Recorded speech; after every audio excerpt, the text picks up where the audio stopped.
In speaking about security, my first announcement is that we're all going to die.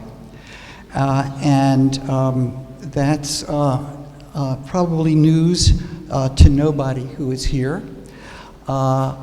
Nobody is in any doubt about that. And it is very reasonable that we should be very concerned about security with the backdrop of death.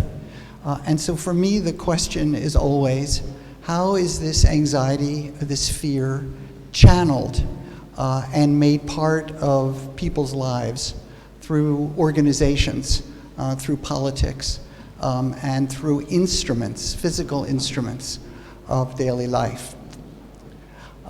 In the United States, of course, but also throughout much of the world, things changed very substantially after September 11th, which created a whole new set of circumstances. Because at least for Americans who have been spared catastrophes of this sort, it was a shock. And what Americans feel reverberates through other parts of the world, given the military power and economic significance of the United States. So when the United States is afraid, it is communicated as part of what other people come to experience. And one critical aspect of September 11th was the need to do something, And this is not just September 11th. People who lead organizations, who are political powers, who are authorities in one way or another, have no choice but to do something. As you will see, this becomes very problematic when it is very unclear what it is that should be done. And we have many authoritative sources from people who have been on the inside during moments of crisis, who report that they actually did not know what to do, but it was important to look like you had something to do and that you knew what to do. And so don't just stand there, as we say in English. I don't know if that translates well into Russian. Don't just stand there, but do something.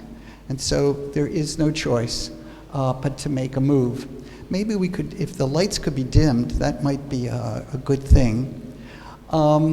Here is a scene from the Frankfurt airport, an airport that many of you, I'm sure, have experienced, but it's true in any airport around the world. And the answer to what to do was answered with force. That is, guns and military and armaments is a way to do something when there is threat. I'm going to be trying to show you alternatives, which is the theme of this lecture series, of other ways of responding besides this mode of the military. This is a very, very common scene, one very familiar to me in the United States. So millions of people, hundreds of millions of people around the world have been subject to these inconveniences, sometimes more than inconveniences, as command and control has taken over in various settings, a militarization of civilian life all over the world. And as part of this militarization, there are some other notions, like if it's a matter of security, you don't have people helping each other. And so when you go to the airport, for example, and you're faced with the guards, people who have packages and boxes, old people, people with children, with carriages, with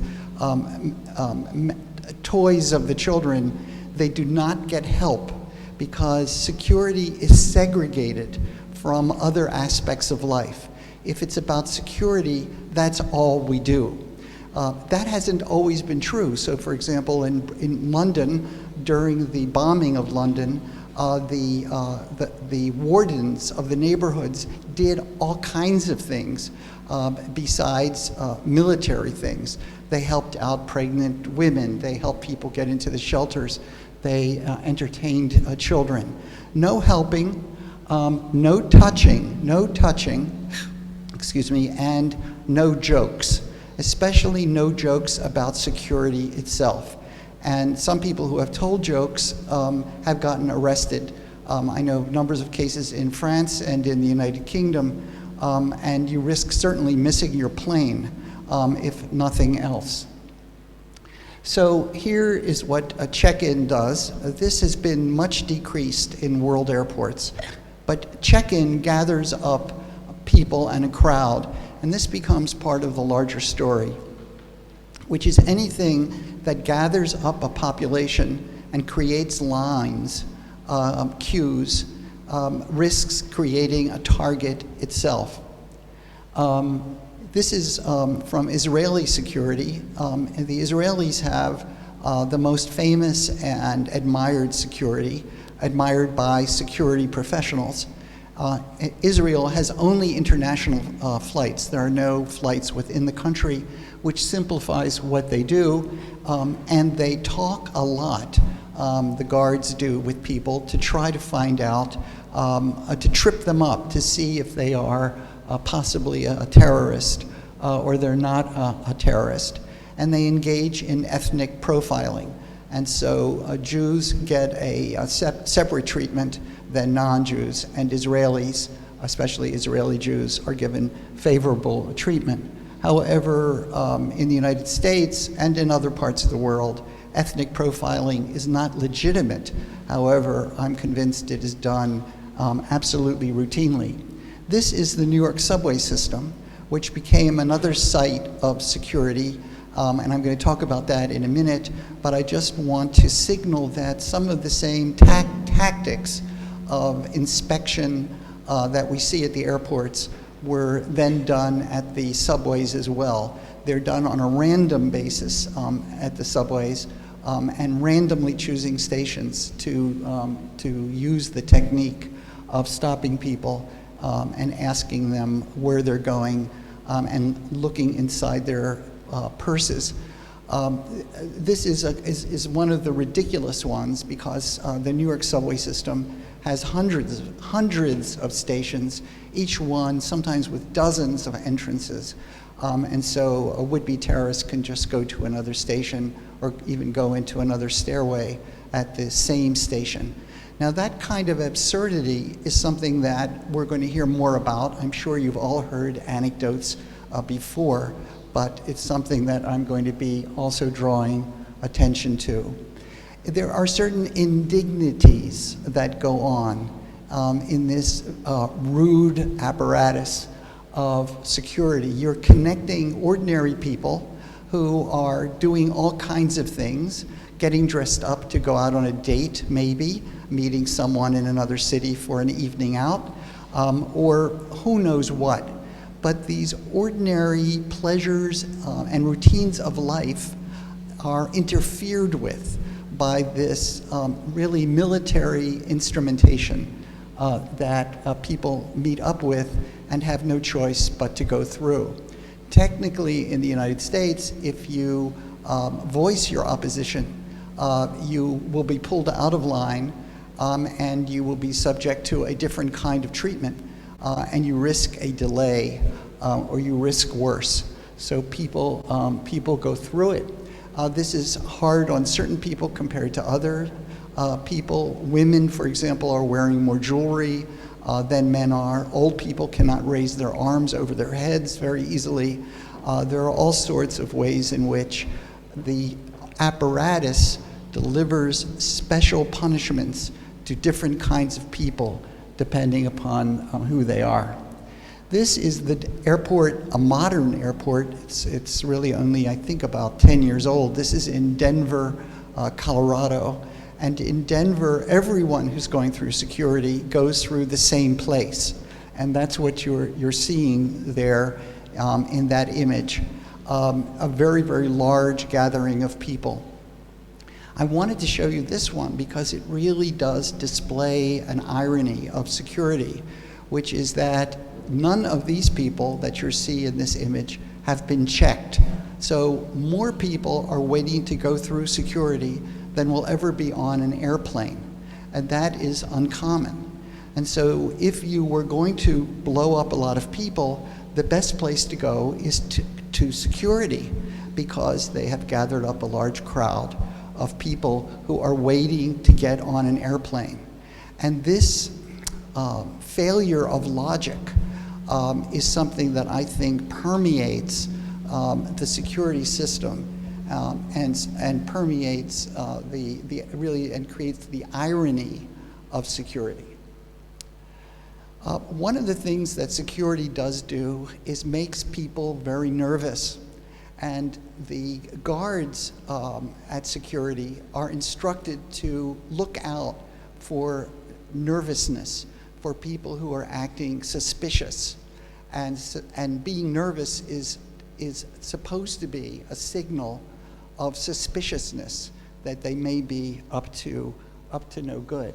And here you can see this was done by a design firm that was trying to get the Department of Homeland Security of the United States to allow them to actually design the whole apparatus, the system of going through the security system and the materials, the instruments that you saw in the other slides.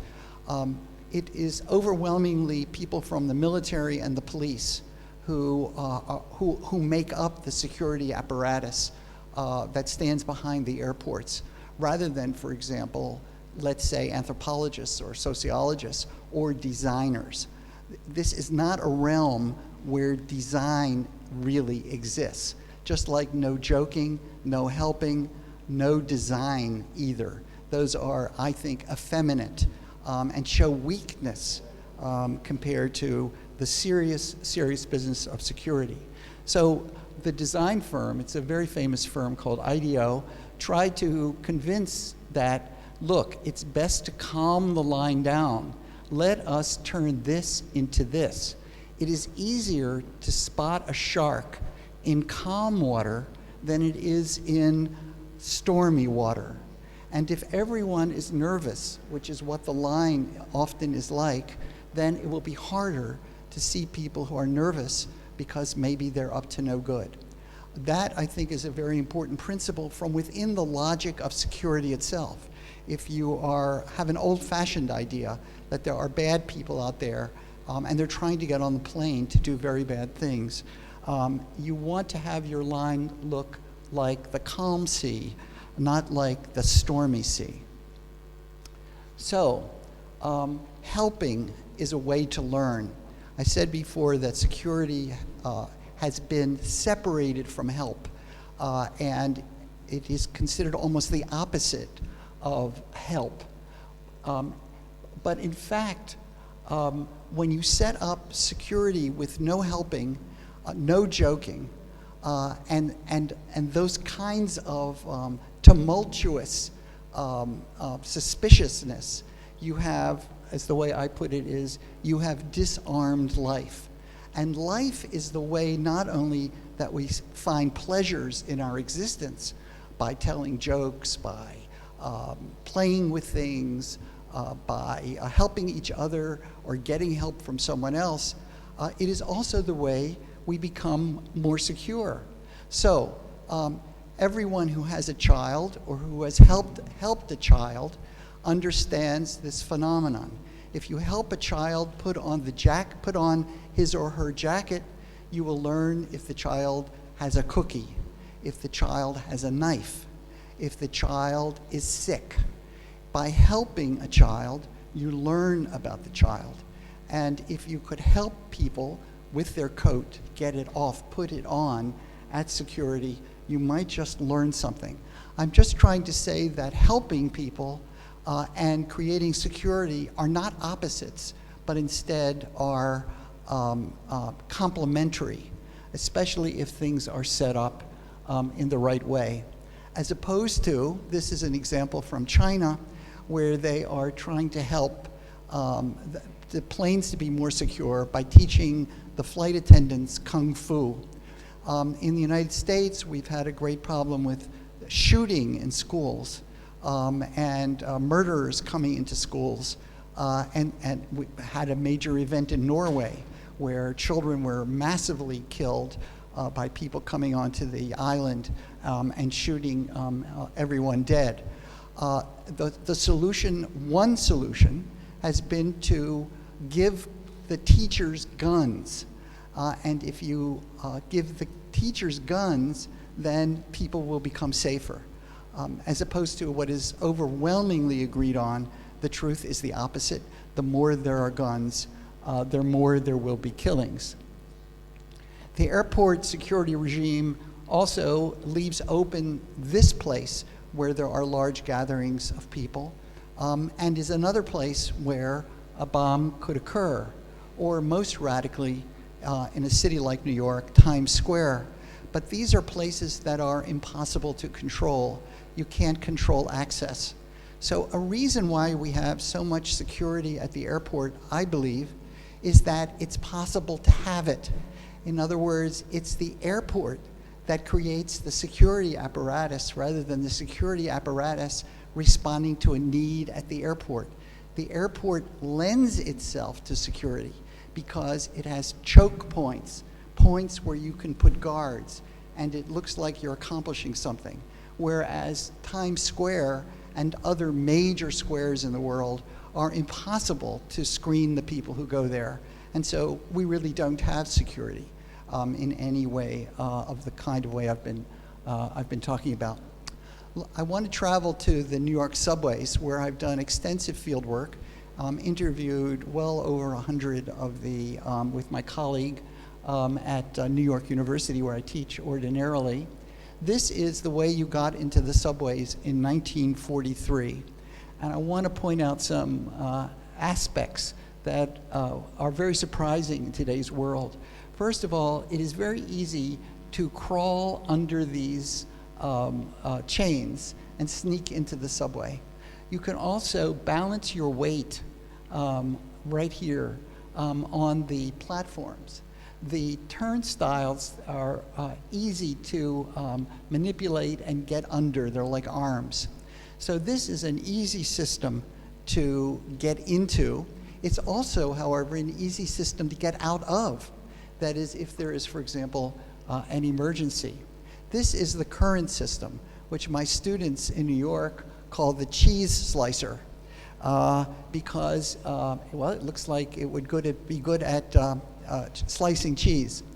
But my students tell me that they can get as many as 3 students into each slice.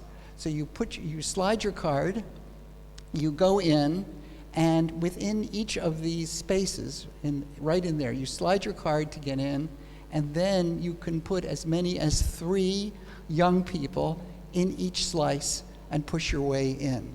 These slow down people when they're trying to get out. And there are reasons to need to get out. There are fires, there are crimes, there are heart attacks. Teenagers throw one another into the tracks. They get excited. And so there are emergencies, and you need to get people out. And this slows people down.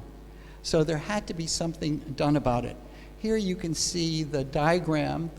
There's a bar across the top. So if you try to jump in, you'll cut your head off right here. The sides are sloped to make it harder to jump through, and the armatures are on a slant, all making it more and more difficult on the normal one to get through.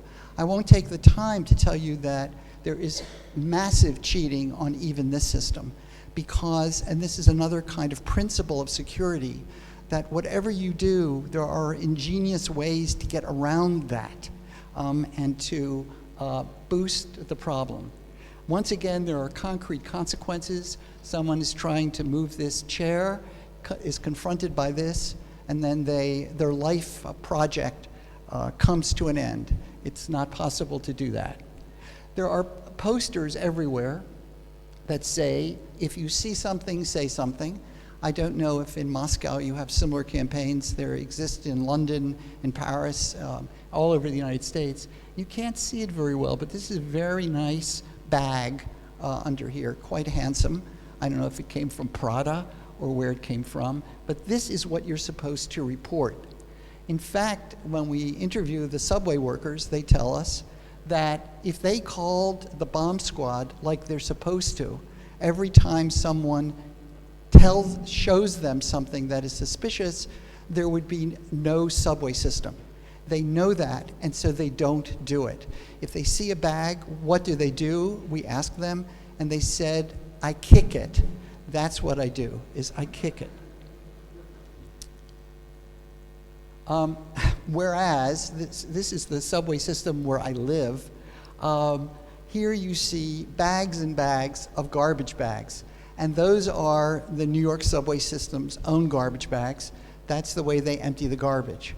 So if I were a terrorist, and I'm not, and I needed to know where to put my bomb, I would put it in the most ordinary garbage bag. And no one would report it as something out of the ordinary because there's a built-in expectation.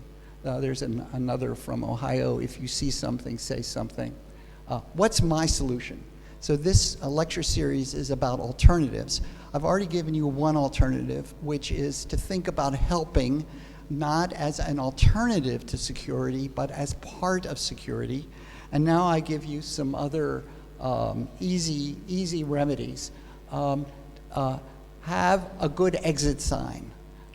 That way people will escape.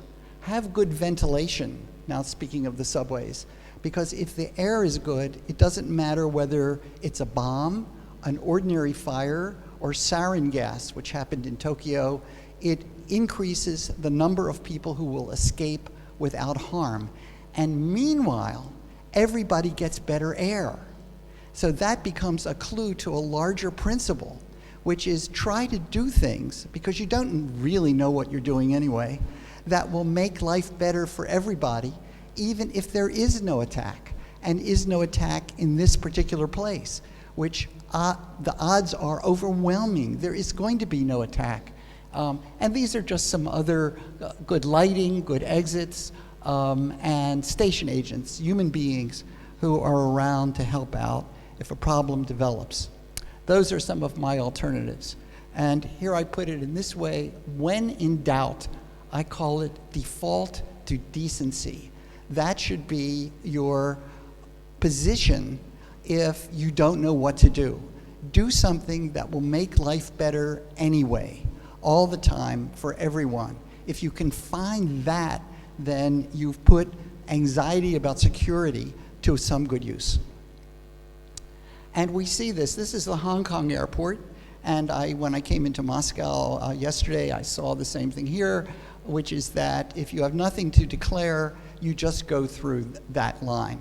And when I first started traveling outside my country, you had to always be inspected as you were leaving, and they made a big deal out of it. Now the vast majority of people just go through, and nobody worries about it. This is the Oslo bus fare system, which is primarily an honor system. However, people can be checked randomly to make sure they've paid. However, in the United States, in Chapel Hill, North Carolina, which is a university city, all the buses have been free.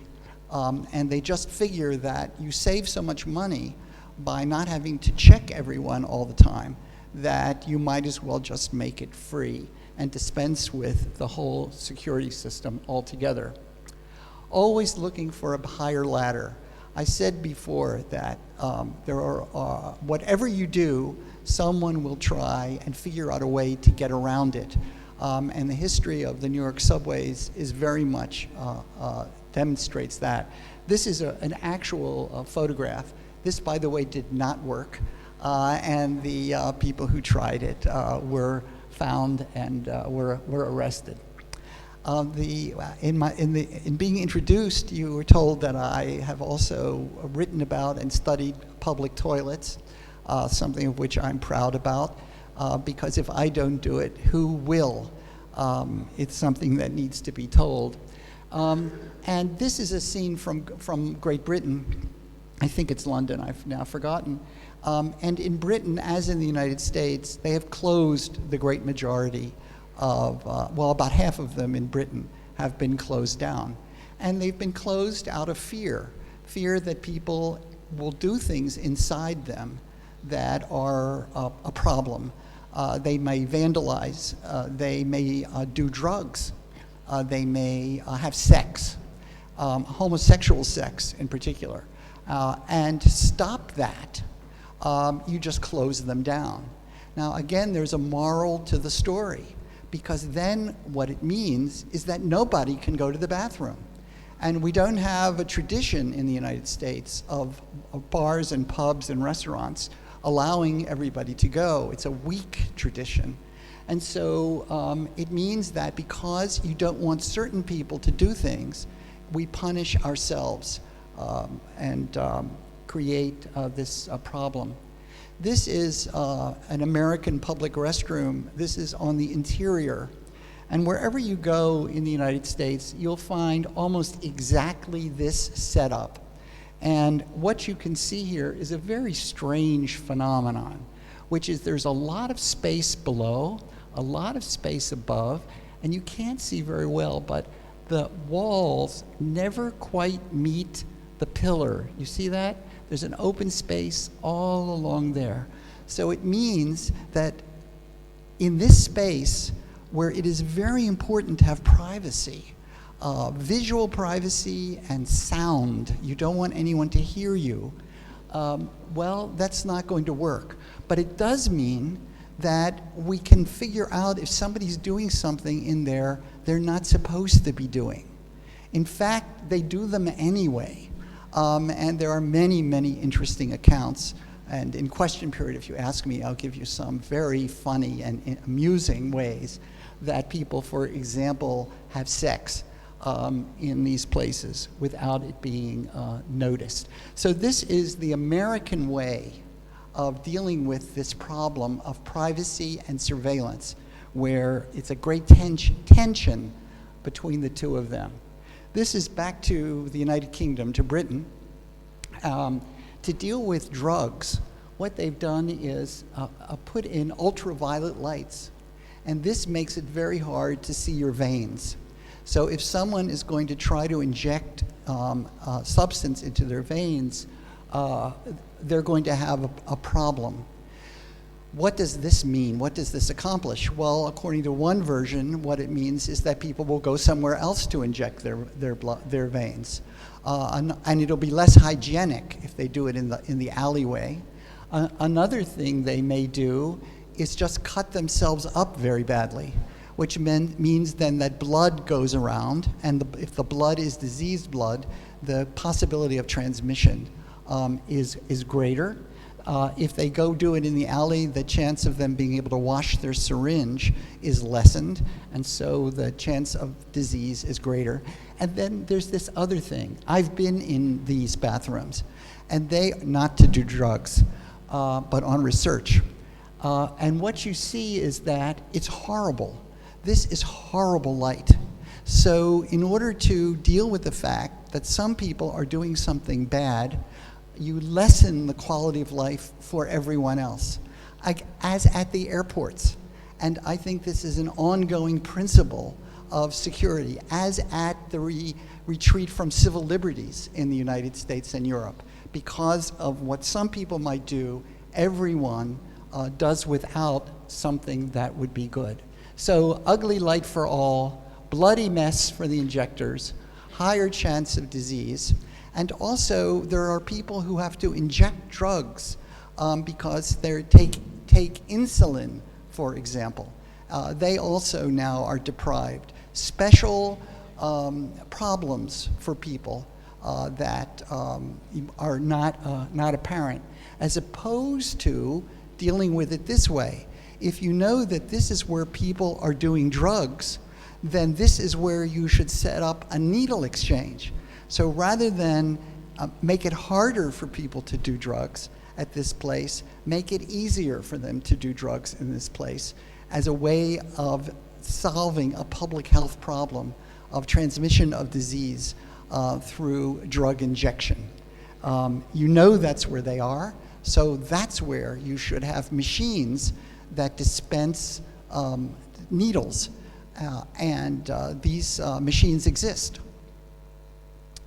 So, resilience. This is a term that's used everywhere nowadays, but I first came upon it actually in the security world, where it is a consensus that resilience is what counts. I can bring it up here. The thing that started so much of this in the US was the attacks at 9/11, in which 3,000 people died. But it's also true on September 11th that 17,000 people lived, because that's the number of people who were in the building when the attacks occurred and around the base. So the miracle is that 17,000 people lived along with those 3,000 people dying. This is a scene within the World Trade Center. It's on the stairways. A fireman is going in the wrong direction. He's going up as the building is about to collapse, that he doesn't know that. And the other people are going down. And maybe you can still make out that this person, his shirt is drenched with sweat. Some people have walked down 40, 50 stories. They have also helped each other get down. There are stories of them carrying wheelchairs down. And the stairways held up. The lighting, look at the lighting, held up. And people did not panic. This is not a wide stairway, yet thousands and thousands of people got down it. So we know they did not panic, and they did not clog up the stairway.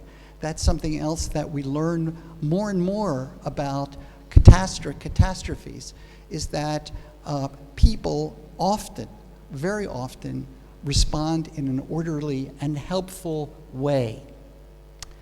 One of the things that throws us off is our political leaders often say that security is everything. And if someone raises a problem with something, they say, no, we're doing that as a matter of security. And if it's a matter of security, that ends the discussion. I remember they used to say on American airplanes that you should stay in your class when you need to go to the toilet. This is a toilet airplane story combined. They used to say, if you have to go to the toilet, use the one in your class, meaning the people in the back, as a matter of security. Now that, of course, was bullshit, as we say. And what I'm saying is that security is not everything. There are always multiple goals. And one of them is I'm flying from New York to Moscow to give a lecture. That also counts. That also counts. And all the time, every organization has multiple things that it must do. And one of the radical statements, I heard that one of the topics in this series is healthcare. Writing about healthcare, a Dutch sociologist, Anne-Marie Mol is her name, she says that what we need is the logic of care. And the logic of care means that whatever a problem is, you deal with it no matter what. So it is the opposite of this idea that security means, for example, no helping, no jokes, no this, no that. It could be that security means taking care of what is the problem, like the way a parent deals with a child. Whatever is the problem, that's my job. The logic of care, as Anne-Marie Mol says it, and she's saying it in reference to doctors and nurses. As opposed to, this is President George Bush, our leader, and he is standing with the head of the, I can't remember if it's the fire department or the police department, fire department of New York, and there he is standing at the World Trade Center ruins. He's standing on top of the mound of debris, and the workers yell at him that they can't hear him, and he then says back, yells back through his megaphone, as you see here, he yells back, I can hear you, the rest of the world can hear you, and the people who knocked these buildings down will hear all of us soon, 3 days after the attack. I truly did not realize what he had in mind when he said that, because of course it unleashed the war first on Afghanistan and then the war on Iraq, and all the rest is history, as they say. The reverberations continue on. What to do about the rebuild at ground zero, and this is my last case study, because I want to try to get across the idea that now security has also migrated into architecture and into buildings. This is the new building that is actually now just finished. And I wanted to point out something very important to you, and that is the base. This base is solid concrete. It's about 20 stories tall. So that's a lot of concrete.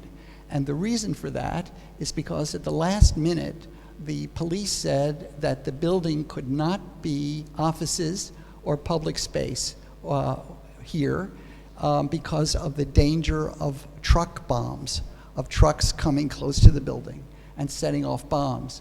This helps makes this the most important, the most expensive office building ever built, because you have 20 stories of nothing on the bottom except solid concrete, and at the top you have a very, very high, more than 20 stories of nothing, because they needed to make this the tallest building in the Americas, 1,776 feet tall, which is the year of the country's birth. So it's a patriotic country of assertion of power on the horizon. It is another way of saying the Bush saying, you will hear from us soon, and you will hear from us with a new building that is even taller than the past building. Except, of course, it's really not, because it's got nothing at the bottom and it's got nothing at the top. So it is a fraudulent misperception of what has happened. I took this picture while the building was being built, and here you can see the concrete base of nothing that is at the bottom. This is the architect's rendering of what it would look like, and they've covered it with glass, so now if you go there, you won't know that it's nothing. It's quite good looking. This was the actual winning, there was a great competition to decide what would be built at the World Trade Center site, and there were entries from all the great architecture firms in the world. This is the one that was actually chosen. However, the governor of the state said he would not agree to it, and it's a long story how then what got built. But this was the one that was supposed to happen, and as you can see, this is a vast open cathedral of a space, all glass, and then all glass towers, and then the office buildings would be next to it, and it would be an open memorial. That is what did not happen. Here's what we know about security, which is that we depend on each other as, I call them, civilian workers. The flight attendants are the people who have stopped bombings from airplanes when they've been stopped. It's the flight attendants, it's the subway workers, it's school teachers, it's trash haulers, it's bystanders. Let me tell you that all the apparatus that I showed you at the airports of the United States, all the apparatus at the subway systems has not led to even a charge of terrorism in the United States. So it is a vast amount of apparatus with very little to show for it, not a single charge. Security system needs to be designed in ways that make life more pleasant, and that also design in the fact that ordinary people are also security workers. We are all security workers, and that's the way life goes on. So social life is the way I put it. I'm a sociologist, is massive social order, and security is a threat to that order. It's been put on here as threat, but it's threat, that security can be a threat to the very order that keeps us safe. I go back to this idea of you must do something, and most radically of all, sometimes you should do nothing. That don't just do something, just stand there. That also takes courage to realize that death is inevitable and some things really cannot be dealt with in any way, shape, or form. I'm going to skip a few images to save a little bit of time, but we do know, as President Bush's comments indeed implied, that there was going to be bitter fruit for the world: war, mass death, refugees, and fury. And a great debate goes on within the United States. I don't know if something analogous goes on here in Russia as to whether or not all of this has made Americans more safe or less safe, made the world more safe or less safe. What we do know is that whatever has happened has been accomplished at a cost that is very, very high. Hundreds of thousands of people dead. The number of American soldiers who have died is itself at least more than twice the number of people killed at the World Trade Center. And by any accounting system, it has been hugely expensive to deal with. And this is one of the many millions of refugees who have come about in the interim. This is my last slide. There were 4 flights on September 11th, and 3 of them did damage. 2 went into the World Trade Center and caused the buildings to collapse. 1 went into the Pentagon and caused great damage to the Pentagon. But the other one, it is thought, was headed for the Capitol, either for the Congress building, the Capitol building. Well, that's what is most commonly thought, perhaps the White House. And in fact, it was the passengers who were over Pennsylvania at that point who realized from their cell phones that there was trouble and that these other planes had been hijacked and had been made into bombs for the World Trade Center. And so they brought the plane down. And I think that there's always a search for heroes. And after September 11th, I can't tell you how much ink, how much talk, how much patriotism has gone toward celebrating and honoring the heroes of September 11th, when in fact I think that these people are the heroes because they did what ordinary people do in a crisis circumstance, which is they did something positive that they had not been trained to do, and something that took huge courage and desperation. So thank you.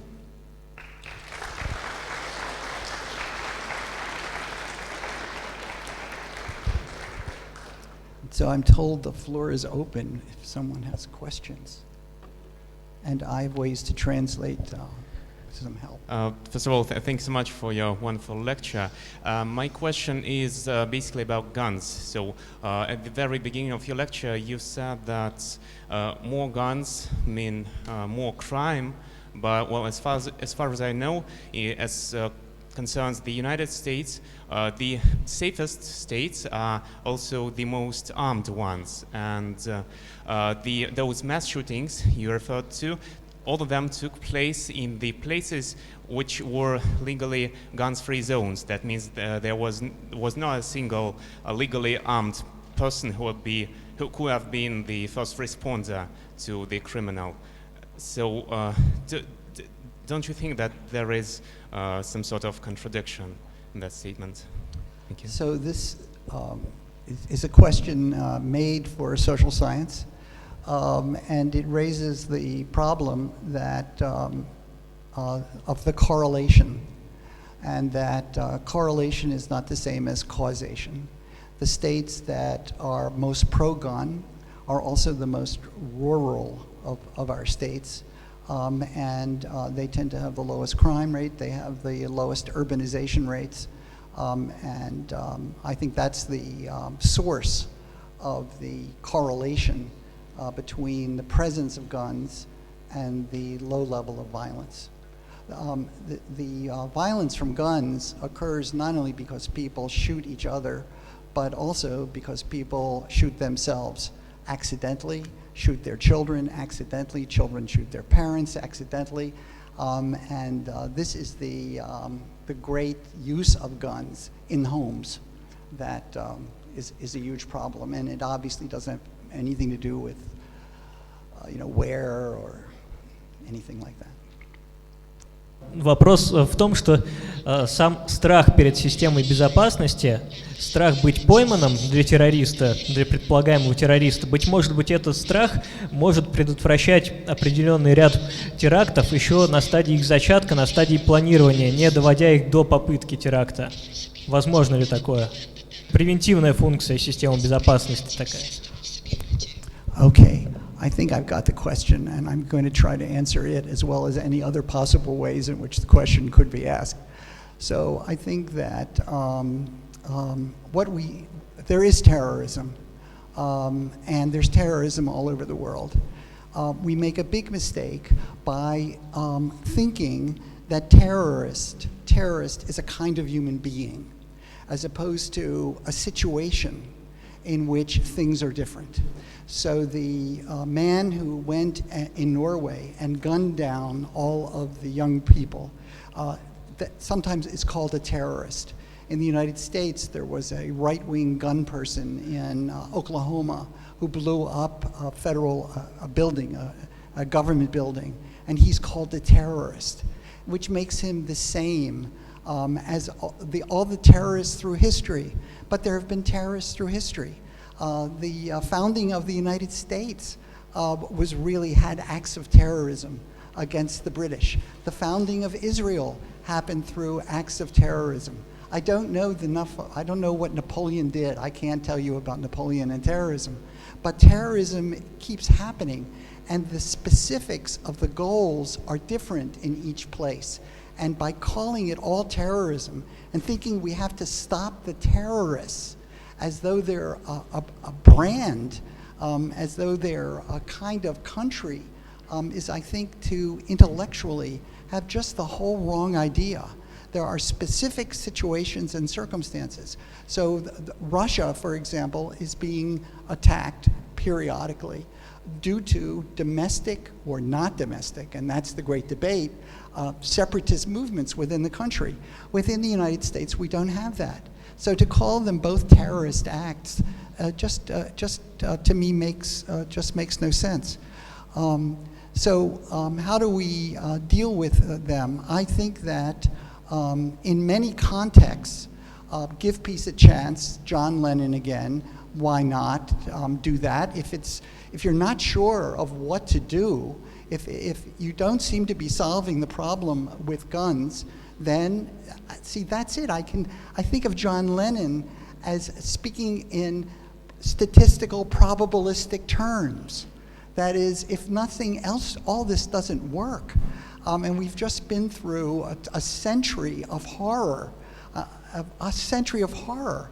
Well, why not give peace a chance? It's just a statistical possibility that it might just work. So in that sense, once again, I return to that idea. The other things that I pointed out is to satisfy the fears that people have by doing things that make everything better. Ventilation, I get back to that. More bathrooms, I get back to that. And trying to ease the anxiety as best we can, given that we have a bumper sticker in the United States that says, shit happens. Shit happens. And I began my lecture by saying, we're all going to die. We're all going to die. So I returned to that idea. Take it seriously that we're all going to die. That shit does happen. And every time it does, we can't recreate the world to deal with that particular modality. And saying we have a war on terror, and it's a global war, and that we must do all we can to fight it, this to me is just a misconception in many ways.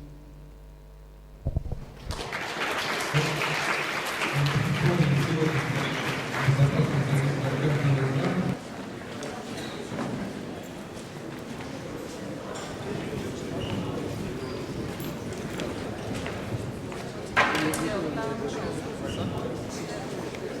у меня